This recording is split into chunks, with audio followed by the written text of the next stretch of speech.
Assalamualaikum warahmatullahi wabarakatuh.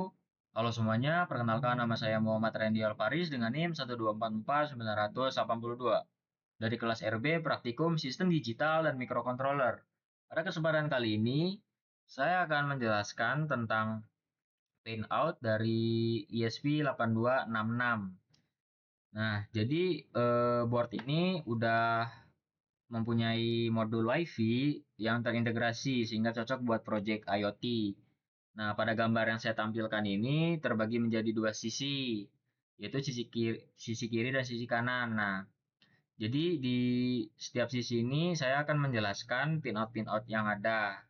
Nah, jadi di sini tertera ada pin ADC 0 atau pinout 0 yang dimana pin ini merupakan satu-satunya pin analog pada ESP8266 yang dimana fungsinya untuk membaca tegangan analog seperti sensor LDR, potentiometer, atau sensor suhu analog. Tegangan yang dapat dibaca berkisar 0 sampai 3,3 volt karena pada board Node MCU ini atau ESP8266 ini sudah terdapat pin pembagi tegangan internal. Nah, di bawahnya ada reserved, ada dua reserved, lalu GPIO 10 dan GPIO 9. Yang dimana pin ini tidak disarankan atau tidak digunakan untuk keperluan umum dan biasanya merupakan jalur internal pada board. Yang dimana pin ini digunakan untuk komunikasi SPI flash internal sehingga tidak disarankan digunakan sebagai pin input output biasa. Nah, kita lanjut. Di sini kita ada MOSI CS MISO SCLK. Nah, berikut ini semua pin ini memiliki jalur komunikasi SPI antara ESP8266 dan memori flash internal. Jadi, pin ini tidak digunakan untuk sensor atau aktuator eksternal. Oke, kita masuk ke GND. GND ini berfungsi sebagai ground atau referensi 0 volt dalam rangkaian. Dan di bawahnya ada 3,3 volt, yaitu output tegangan dari 3,3 volt yang biasa digunakan untuk pemberi daya pada sensor maupun aktuator. Dengan kebutuhan arus yang kecil. Nah, lalu ada N. N ini atau enable, pin ini harus dalam kondisi high agar chip dapat bekerja. Jika pin ini low, maka board akan nonaktif. Ya. Lalu ada pin reset. Pin ini digunakan untuk ngereset sistem atau merestart sistem. Jika dihubungkan ke ground sesaat, maka board akan melakukan reset dan program berjalan kembali dari awal. Lalu ada GND tambahan lagi dan ada FIN yang dimana fungsinya sebagai input tegangan sekitar 5 volt dari adaptor eksternal. Oke, jadi itu di sebelah kiri dari pinout-pinoutnya. Sekarang kita ke sebelah kanan, pinout sebelah kanan. Nah, jadi di sini paling atas ini ada GPIO 16 atau D0 yang diberi label sebagai wake. Pin ini biasa digunakan sebagai digital input atau output, serta memiliki fungsi khusus untuk membangunkan board dari mode deep sleep. Nah, di bawahnya ada GPIO 505 SCL atau diberi nama label SCL. Dalam ini digunakan sebagai komunikasi I2C. Nah, terus ada GPIO 04 atau diberi label SDA. Sama ini juga digunakan sebagai komunikasi I2C. Kedua pin ini sering digunakan biasanya untuk LCD I2C atau sensor suhu digital atau modul RTC. Nah, langsung kita ke GPIO 0 atau flash. Diberi nama flash. Nah, pin ini nih sangat penting karena menentukan mode booting. Jika saat dinyalakan GPIO 0 dalam kondisi low, maka board akan masuk ke mode flashing atau upload program gitu. Untuk mode normal, pin ini harus high. Lalu ada GPIO 2 atau D4 dan diberi nama TXD1. Nah, pin ini juga harus high saat booting normal. Nah, pin ini sering digunakan sebagai output digital misalnya kayak untuk LED atau servo. Nah, terdapat juga pin 3,3 volt dan GND tambahan sebagai penyuplai daya. Nah, di sini ada pin SCLK, MISO, MOSI, CS. Nah, pin ini adalah sekelompok pin SPI yang dimana GPIO 14 ini atau D5 sebagai SCLK berfungsi sebagai clock pada komunikasi SPI. Lalu GPIO 12 atau D6 diberi label nama MISO untuk mengirim data dari modul ke ISP8266. Dan GPIO 13 atau D7 diberi label MOSI untuk mengirim data juga dari ISP8266 ke modul. Nah, ada GPIO 15 atau CS yang berfungsi sebagai chip select pada komunikasi SPI. Nah, jadi GPIO 15 itu harus dalam kondisi low saat booting biar sistemnya jalan normal. Nah, selanjutnya ada GPIO 3 atau RxDO. Nah, dia berfungsi untuk menerima data serial dari komputer.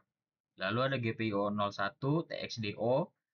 Dia berfungsi untuk mengirim data serial ke komputer. Nah, kedua pin ini digunakan saat proses upload program. Jadi, saat kita mengupload sebuah codingan, dia akan bekerja RxDO dan TXDO ini. Nah, lalu di bawah ada GND dan 3,3 volt juga sebagai penyuplai tambahan. Nah, jadi seperti itu pin-pin dari sebuah papan board not MCU atau bisa juga dibilang ISP8266. Nah, jadi kita langsung aja untuk mewiring juga memprogram servo. Oke.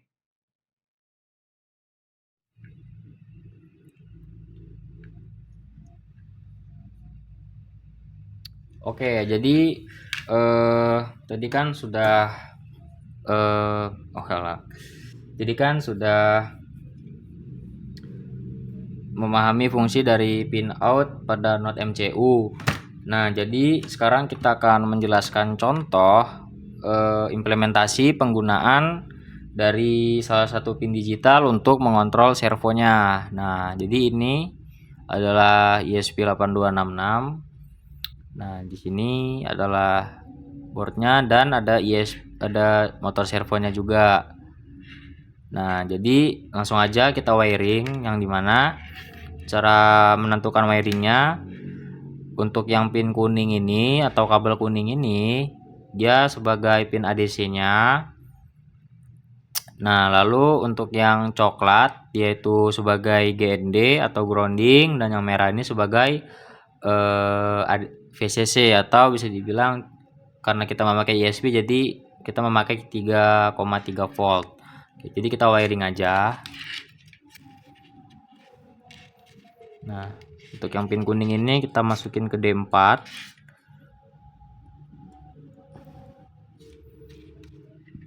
Dan yang hijau ini dia VCC, jadi kita masukin ke 3 volt. Dan yang biru ini dia GND, berarti kita masukin ke G. Nah, jadi seperti ini wiringannya sudah pas. Nah, kita langsung aja coba colokin.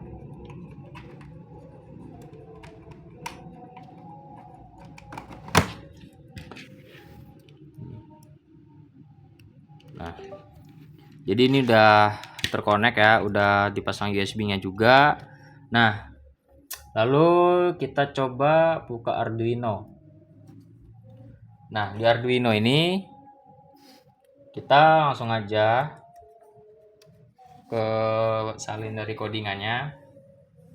Nah, jadi di codingan ini saya memakai pin dari ISP-nya tuh D4. Nah, D4 lalu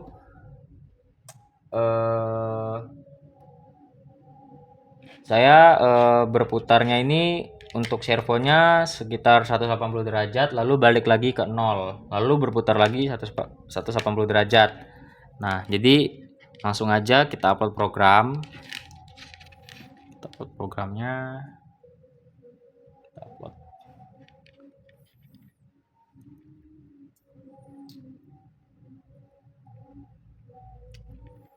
Oke, sudah upload.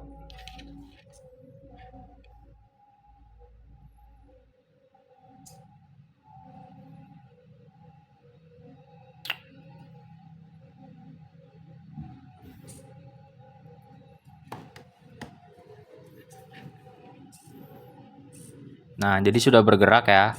Nah, karena saya menggunakan fungsi loop di sini, void loop, maka gerakan ini terus berulang. Sehingga servo yang saya pegang ini dia bergerak terus dari 0 derajat sampai 180 derajat setiap 1 detik. Nah, kenapa saya memilih pin D4 atau GPIO2? Karena termasuk pin digital yang mendukung output PWM. Mudah digunain seperti aktuator, servo. Oke. Jadi kesimpulannya dari program ini dapat disimpulkan bahwa library Servo mudah mengontrol sudut servo. Pin D4 pada node MCU dapat digunakan untuk mengendalikan servo. Terus servo ini bergerak bolak-balik 0 derajat sampai 180 derajat setiap 1 detik. Nah, program berjalan terus karena saya memakai loop. Nah, dengan contoh ini saya sudah menerapkan salah satu fungsi dari pin digital pada ESP8266 untuk mengendalikan aktuator seperti servo. Oke. Jadi itu saja video dari saya. Wassalamualaikum warahmatullahi wabarakatuh.